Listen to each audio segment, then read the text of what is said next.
Welcome, listeners, to A Swell Diagnosis, a podcast about a condition called lymphedema with Dr. Debbie Geyer and myself, Robbie Blackwell. Before we start discussing our topic today, I'd like to share a little bit of information about my co-host, Dr. Debbie Geyer. Debbie's been a general practitioner for over 10 years here in Sydney, Australia. She's a medical advisor to the Australasian Lymphology Association, the peak professional body for education, research and management of lymphedema in Australia and New Zealand.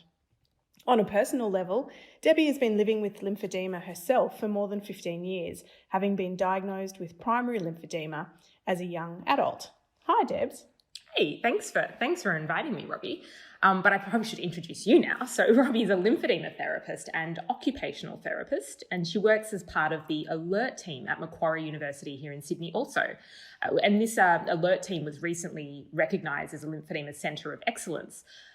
I think, Robbie, you and I first met when we started working together on the committee for the Lymphedema Support Group New South Wales. We did. That's kind of our background there. A number of years ago. You were president for how many years? Oh, let's not go there. So it was such an honour to be asked by Gary Bain, otherwise known as the Wound Guy, and patron and friend of the Lindsay Leg Club, to do a podcast to share our knowledge of this condition, lymphedema, and how to best manage it. So I think in this podcast, I think we're going to call it a double episode. We're going to address some of the frequently asked questions about the condition, and that sort of things like what is lymphedema, and just because I have legs, my legs are swollen, does that mean I have lymphedema just because of the swelling? So yeah, we'll cover that. Great. And in our second episode of A Swell Diagnosis, we'll focus on questions like how is lymphedema treated and why is it important to treat a condition like lymphedema or chronic edema, and where can I go for help? Nice. So Debs, when you're speaking with patients that have chronic edemas, how do you tend to explain the lymphatic system to your patients? Because it is an interesting little system that tends to be poorly understood, I guess you could say. Yeah, I think that's really true. It's one that many people don't know about or haven't really heard of. And certainly I look at the whole circulation when I explain it. I say, well, how does blood move around the body in general? And so our heart pumps our blood out with the heart, sort of the arteries, and it sort of gets it out to all, our fingers and toes and everywhere in the body. And then it comes back to the heart, and it comes back via two systems, the veins and the lymphatics.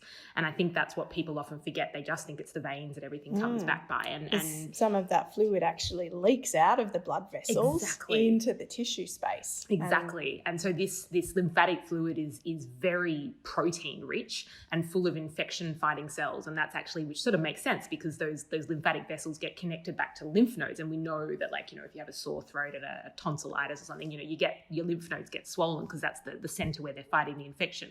So that's kind of the background of that system. And I think explaining how it sort of works is using analogies is really helpful. We were chatting about this the other day.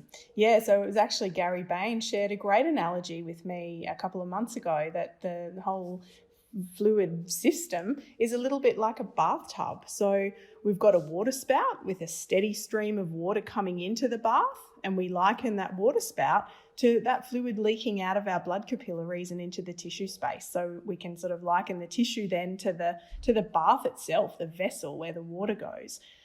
We also have a plug hole draining water out of the bath, and we liken that drainage system, the plug hole, to the lymphatic vessels draining fluid out of the tissue and taking it back to towards the heart, back to become part of blood circulation again.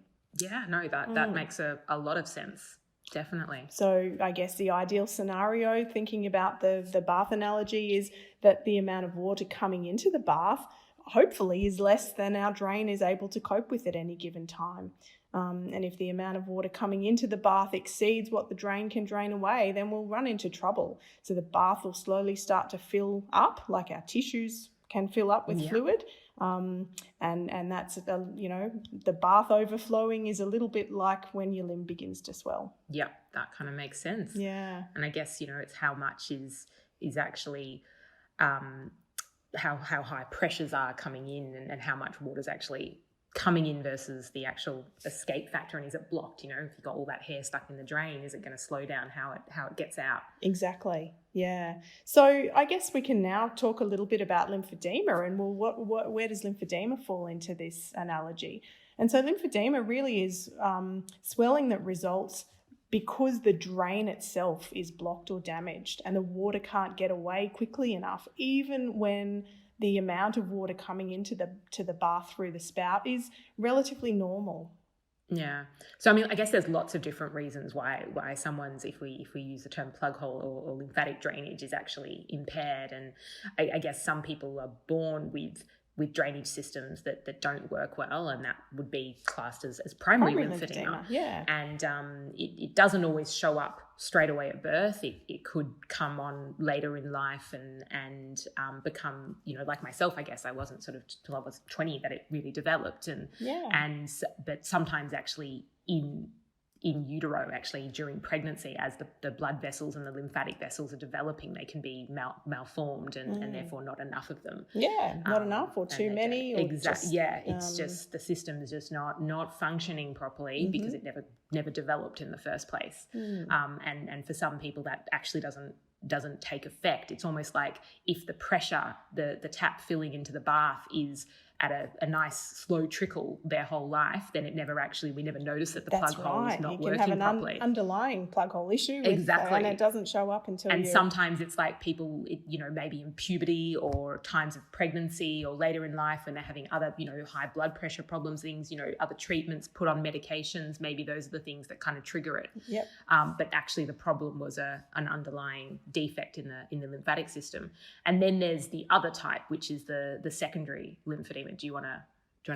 Yeah, sure. So secondary lymphedema is where the drainage system become damaged or impaired sometime throughout the person's life, usually with a precipitating event. So a lot of people will have what we call a secondary lymphedema after they have a diagnosis of cancer and have treatment for cancer, such as lymph node clearances, where they take the lymph nodes to test them for disease.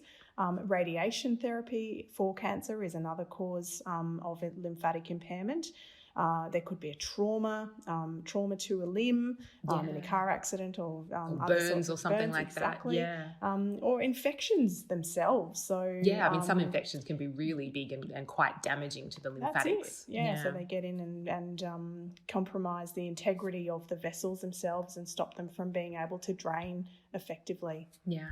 Okay. Yeah. So, Debs, if you had a patient come into your clinic and you suspected that they may have lymphedema, what are some of the signs? What are some of the things you'd look for and test in that patient? Okay. So I guess when I'm sort of looking first, obviously there's whether I can actually see any swelling or not, and I guess you look at the actual shape of the leg and whether you can sort of see the shape of the ankle bones and things like that, and then you sort of press on the swelling and see. There's people talk about a sign called pitting, whether you actually press in and does it indent. And I'm sure all of us have been out, walking all day and then go, oh gosh, my legs are a bit swollen, or we've been on a flight and said, oh, we don't fit back in the shoes, and you press and you can sort of push it down and make a dent. And usually that means there's lots of protein fluid sort of sitting there or other type of fluid that could be there, but it doesn't tell us exactly whether that is lymphedema or not, because the longer the fluid sits there, the less likely it is to actually pit in. So it's not a not a diagnosis per se, but it's definitely something I look at to try and work out. And another one is something called a Stemmer's sign, where I actually look at the area of skin in front of, if we're talking about feet, in front of the second toe, and see whether I can actually pick it up, because this is really hard without actually just doing it on myself. I just want to show Robbie on my hand or my leg or something like that, and you guys can't see that. But really, when you try, normally the skin, you should be able to sort of lift it away a little bit, and when you've got, you pinch it up, and when you've actually got swelling there, you can't do that at all because it's so thick that you can't lift that up. And I guess that's the other thing, when I'm actually feeling the area for the Stemmer's sign, I'm also looking at the texture and how the skin feels in terms of thickness, because certainly the lymphatics are also in the actual skin layer, so you can see if it's really congested with fluid, you get this thickening of the skin. And I certainly measure as well. I think that's an area that I often defer to lymphedema therapists, do this really well. Yeah, so using a tape measure and measuring a limb, comparing it to the unaffected the unaffected side, if they only have swelling on one side of their body. Another technology that we do use frequently is called Bioimpedance spectroscopy. It's also known as an LDEX or lymphedema index, and that can be an indication of just interstitial fluid and how much fluid is sitting in the limb. So there are some some ways that we can objectively look at that. At Macquarie, in the program that I'm working at, we've recently started, in the past 7 or 8 years. It's been a while now. It's been a while. It's not recent, but we've been doing them for a while now. It's an investigative tool called ICG lymphography, where we can inject a little bit of dye into a limb and actually see the lymphatic function in real time. So if we see a pattern that we call dermal backflow, it's an indication that the lymphatic vessels themselves may be compromised, and the body starts to compensate by using a different set of vessels. So that's another nice objective way of determining whether a patient's lymphatics are impaired or not. It's so good as a therapist as well as someone living with lymphedema to be able to see that in action. It's really helpful. And it can guide management as well, so it's really helpful. Yeah. So that leads us to our next question. So let's say my legs are swollen. Does this mean that I have lymphedema? The short answer is no. No. That doesn't necessarily mean it. But I guess there's lots of things that can lead to having swollen legs, and it's not necessarily because the lymphatic drainage is impaired. And I think often there's other sort of multifactorial. There's multiple things that can contribute to having excess fluid in someone's legs. And so if we go back to that analogy of the bathtub, I guess a lot of people have swelling in their legs, not because their plug hole or their drainage system's impaired, but some people just have an excessively large amount of fluid leaking out of the bloodstream and into the bath itself. So 100%, and particularly looking like one of the things that comes to mind is when there's a lot more of sort of fluid to deal with when you've got, for example, the heart's not pumping as well, and there's a lot more. I guess that's one of the things I always check for clinically. People think, do I just focus on the legs? No, I want to make sure I check people's blood pressure. I listen to their heart, listen to their lungs, make sure they don't have fluid building up in other areas, which might indicate that the problem is more than just lymphatic. And it explains why a lot of people with leg swelling, the first thing your GP will do is send you off to see a cardiologist. Exactly. Make sure it's like, what? But the problem's down there. No, it may well be up there. 100%. And some of the other things that we sort of look at is, okay, well, what's happening with the veins? If someone's got a DVT, like, let's think that through in the analogy and see if that's, certainly that's obviously a serious one you want to rule out quickly. And often I'm quite confident I don't think someone has a DVT, but I will still want to do an ultrasound because the consequence of missing a DVT can be life-threatening. Absolutely. So a deep vein thrombosis, I should say. Sorry, a blood clot. I didn't explain that at all. Terrible. That's right. So the DVT can cause a build-up of pressure in the vein itself, and that build-up in pressure causes an awful lot of fluid to leak out into the tissue. For sure. And I mean, interestingly, there's other things that we forget about, like medications, that sometimes people can actually, be started on a medication. Classic example is like blood pressure, where they actually, like a calcium channel blocker, for example, is a really common medication that in general practice we prescribe all the time. And often people come back saying, oh, no, I've got swollen ankles, and it's clear, and I just change them to another medication. And it's important that I don't stop it quickly, but that we just go through and assess these things. But really that's because it's causing more fluid to leak into the tissue spaces, and it's just overwhelming the plug hole. It's not actually something wrong with the lymphatics in the first place, and it's totally reversible. And there's a few other medications to think about, and some of the medications that treat nerve pain, or some steroid medications, they can contribute as well. I mean, there's a long list, and I'd always say discuss it with your doctor. Never stop anything, but it's worth considering. Yeah. There are some other things also that can lead to that increase in fluid leaking out into the tissue. So terms like venous incompetence or venous insufficiency, they're terms that many of our listeners may well be familiar with, and are another really common cause of the high levels of fluid leaking into the legs. Obesity, being overweight, can on its own be the cause of unusually high pressure from the water spout. Yeah, and we're seeing that a lot more lately. Absolutely. We're seeing high increases in that. So, absolutely. Inflammation, anything causing inflammation in the legs, so surgery or trauma associated with surgery, infections, wounds stuck in the inflammatory phase of and healing. I mean, I guess this is the body, right? The body is trying to fix something. How else is it going to fix it other than bringing in fluid, which carries the infection-fighting cells, the cells that are going to fix the problem? It's got to get there. Goes into healing mode, and with healing mode comes fluid. Yeah. So it's important then to consider those things Absolutely. that could be going on. Yeah.